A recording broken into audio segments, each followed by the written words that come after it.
Bonjour et bienvenue sur Sensation. Aujourd'hui, je reçois Luc Huvet. Bonjour Luc. Bonjour Johan. Alors, vous êtes président de l'association Monnaie Cuivre Collect. Pour commencer, est-ce que vous pourriez nous expliquer un petit peu les missions de Monnaie Cuivre pour les auditeurs qui ne vous connaissent pas forcément pour le moment? Bien sûr. Donc l'objet principal de l'association, c'est le maintien à domicile des personnes âgées. Donc les fonds collectés servent et serviront à entretenir l'habitat pour le maintien donc à domicile de ces personnes, car de plus en plus, les gens ont besoin de rénovation. Quand l'on pose la question à une personne âgée, je veux finir ma vie et vieillir chez moi. Et donc l'association Monnaie Cuivre a pour objet principal donc cette collecte de fonds. Et il y a 4 points forts dans cette association: l'entretien, la rénovation, mise aux normes et réaménagement des espaces de vie. Il y a aussi le financement pour les décès, également pour les frais de succession et aussi pour, la continuité des personnes qui vieillissent en leur domicile, de les suivre jusqu'à la fin de leur vie si elles ont vraiment besoin. Et alors, qu'est-ce qui vous a poussé à vous engager à créer cette association? Eh bien, malheureusement, je pense que l'urgence, entre guillemets, est un peu partout. Beaucoup de gens ont besoin d'aide. Je reçois des appels réguliers. Malheureusement, les fonds ne suffisent pas toujours. Et je pense qu'il faut vraiment penser à nos personnes âgées.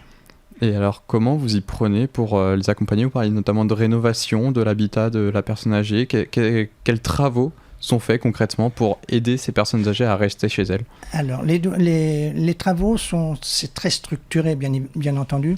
Les travaux nous sont donnés par dossier, c'est-à-dire via les municipalités.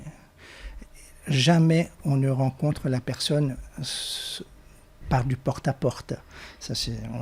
L'association ne fera jamais ça. Et donc on traite les dossiers et on aide les plus démunis, bien entendu. Il y a des dossiers qui sont pas acceptés, bien évidemment, parce que quand on voit qu'il y a la famille derrière et que cette famille peut aider les parents ou les grands-parents, l'association n'intervient pas. Mais alors concrètement, quels travaux sont faits dans la maison pour permettre à la personne de rester chez elle? Alors ça peut être au niveau cuisine, sanitaire, pour les personnes à mobilité réduite, des nouveaux aménagements, donc agrandissement d'une porte, une chambre au rez-de-chaussée si la chambre est à l'étage, si la personne ne peut plus monter, siège également pour monter si la personne ne peut pas faire autrement. Mais tout ce qui est médicalisé, l'association n'interviendra que sur les ordonnances médicales.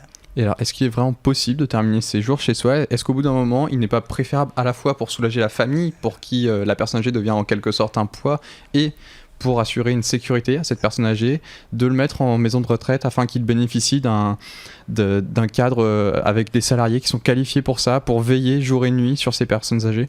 Tout à fait. Et l'association a bien mis également tout cela en place. C'est que le maintien à domicile n'est pas toujours réalisable. Donc pour les personnes les plus démunies, l'association finance en partie les frais d'entrée en maison de retraite. Et alors, pour le moment, quels sont les retours que vous avez eus potentiellement des familles ou des personnes âgées à qui vous avez porté votre aide? Est-ce qu'ils sont satisfaits de ce que vous leur apportez comme aide? Bien entendu. Alors, les personnes, c'est souvent les personnes seules qui appellent. Et malheureusement, quand les personnes appellent par leurs enfants, c'est que les enfants ne peuvent pas les aider. Donc, c'est assez ennuyeux. Et alors, vous l'avez dit, vous aidez également au financement des obsèques et aux frais de succession. C'est important pour vous d'accompagner la famille une fois la personne âgée décédée?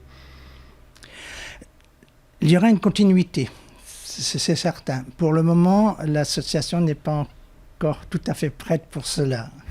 Et alors, comment vous parvenez à vous financer pour le moment? Alors, pour le moment, il y a de l'autofinancement, bien sûr, et je commence à avoir des dons.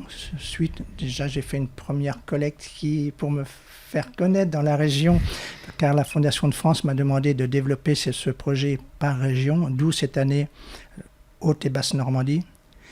Et j'ai voulu faire une collecte, souhaiter du moins faire une collecte dans le centre-ville de Bernay qui a très très bien fonctionné et les commerçants ont répondu très positivement à cette collecte.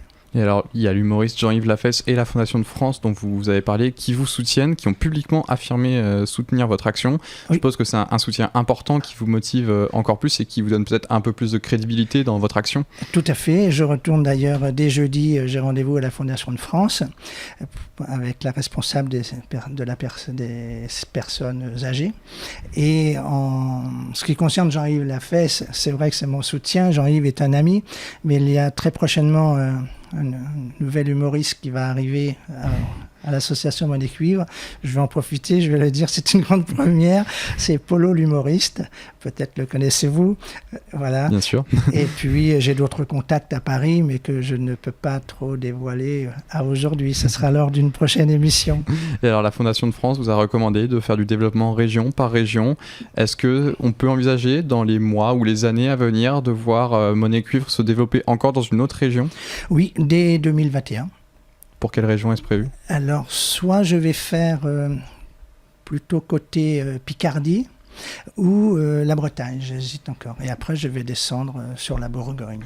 Et alors, de quelle manière vous faites votre choix sur la région suivante ? Est-ce que c'est en fonction de là où il y a le plus de demandes, peut-être le plus de besoins à venir aider ? Non, et hélas, on n'est pas très bien placé. C'est en Normandie où il y a le plus de personnes âgées. Et vous avez donc lancé une collecte de dons avec des tirelires que vous avez laissées chez les commerçants. Vous avez dit que ça avait plutôt bien fonctionné, mais est-ce que vous pouvez nous expliquer comment ça fonctionnait exactement ? Alors, les tirelires, j'ai toujours dit à toutes mes personnes proches, dirons-nous, qui me surveillent aussi, parce qu'on n'est jamais seul, je suis contre les tirelires. Je ne suis pas du tout pour. Donc là, j'ai des contacts avec des organismes de grande distribution, tel le Système U. J'ai été reçu très récemment à la direction générale du groupe Système U et qui sont en train d'étudier, de voir comment ils pourraient rétrocéder pour avoir des fonds nécessaires pour évoluer assez vite. Et je cherche aussi des partenaires dans la distribution de matériaux. Donc, si on nous entend, je suis vraiment très preneur de distributeurs de matériaux, voire même d'ameublement sur des stocks invendus, sur des choses peut-être un petit peu cassées mais réparables. Ça rendrait énormément service. Et est-ce qu'un auditeur qui nous écoute et qui voudrait vous aider peut faire un don ? Tout à fait. Les dons sont tout à fait faciles à faire. Sur le site, il y a 2 liens. Il y a un lien don déductible ou faire un don. Et lorsqu'on clique sur un de ces 2 liens, on arrive directement via Hello Asso, donc des dons tout à fait sécurisés. En début d'émission, vous avez parlé du fait que vous aviez du mal à répondre à toutes les demandes que vous recevez. À combien déjà évaluez-vous la demande que vous avez et est-ce qu'il y a un réel besoin dans la Normandie ? Vous l'avez dit qu'il y a beaucoup de personnes âgées, c'est là qu'il y en a le plus. Est-ce que c'est vraiment possible de répondre à toutes les demandes que vous recevez ? Encore une fois, je vous l'ai dit, ce sera plus des dossiers qui seront traités, mais quand je vois le nombre d'appels depuis que j'ai fait ma collecte à partir du 19 juin, d'ailleurs j'en ai parlé sur France 3, Normandie, le taux de pourcentage entre le 19 juin et le 30 juillet, j'ai eu 87 appels. Donc je ne pourrai jamais, malheureusement, dans l'immédiat, répondre à ces 87 personnes, mais si 10 dossiers étaient traités, déjà, ce serait vraiment très très beau. Et est-ce que vous avez déjà eu des contacts avec le gouvernement, une instance régionale ou départementale même, pour mettre des choses en place en lien, pas seulement l'association, mais en lien avec les autorités ? Alors, tout à fait. J'ai rencontré très récemment Madame le maire de Bernay, Madame Marilyn Vanier, et qui m'a fortement aussi conseillé de me rapprocher vers l'intercommunalité. Et très récemment, j'ai rencontré d'autres personnes que j'essaie d'approcher, si je puis dire, Monsieur Hervé Morin. J'aimerais bien le rencontrer. Et est-ce que, alors du coup, assez rapidement, on peut espérer voir des projets naître de justement ces contacts que vous avez ? Tout à fait, il y en a déjà eu d'ailleurs. J'en ai fait quelques-uns dans les Yvelines et 2 dans Paris même, dans Paris Centre. Eh bien, merci beaucoup, Luc Huvet, d'avoir été avec nous. Je rappelle que vous êtes président de l'association Monnaie Cuivre Collecte. Vous pouvez retrouver, chers auditeurs, toutes les informations sur le site internet monnaie-cuivre.fr. Vous pouvez aussi retrouver cette émission en podcast audio et vidéo sur notre site et notre application Radio Sensation.